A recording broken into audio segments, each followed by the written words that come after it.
Chicken fry, chicken curry, tandoori chicken ఇలా variety chicken items ను లొట్టలేసుకుంటూ తింటున్నారా? చికెన్ ముక్క లేనిదే ముద్ద దిగడం లేదా? అయితే కాస్త ఆగండి. ఈ స్టోరీ చూసి చికెన్ తినాలో లేదో మీరే డిసైడ్ చేసుకోండి. ఇది మిమ్మల్ని భయపెట్టడానికి చెప్పేది కాదు.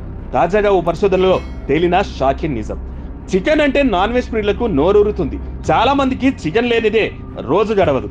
అయితే ఈ చికెన్ వల్ల లాభాల కంటే నష్టాలే ఎక్కువ ఉన్నాయట. చికెన్ తిన్నారంటే కోరి అనారోగ్య సమస్యలు తెచ్చుకోవడం ఖాయమట. ఒకప్పుడు ఊర్లలో నాటుకోలు తప్ప ఈ బాయిలర్ చికెన్ పెద్దగా దొరికేది కాదు. కానీ చికెన్ కు ఉన్న డిమాండ్ తో బాయిలర్ కోళ్ల పెంపకం ఓ ఇండస్ట్రీగా మారిపోయింది. ఇప్పుడు చికెన్ అంటే బాయిలర్ కోడే. ఫంక్షన్లైనా, హోటళ్ళైనా, ఇంట్లోకైనా బాయిలర్ చికెన్ ఇప్పుడు దొరికేది. అయితే centre for science and environment లాబొరేటరీలో ఇటీవల జరిపిన పరిశోధనలో ఈ బాయిలర్ చికెన్ లో 40% వరకు యాంటీబయాటిక్ అవశేషాలు ఉన్నట్లు గుర్తించారు. నార్మల్ గా చికెన్ లో ప్రోటీన్లు, విటమిన్లు, ఖనిజాలు ఎక్కువగా ఉంటాయి. అందుకే చాలా మంది డాక్టర్లు ప్రోటీన్ల కోసం చికెన్ ను తినమని సూచిస్తుంటారు. అయితే బాయిలర్ కోళ్ల పెంపకం కోసం వాటికి రోగాలు రాకుండా ఉండడానికి విచ్చలవిడిగా యాంటీబయాటిక్స్ వాడడం ఇప్పుడు కామన్ అయిపోయింది.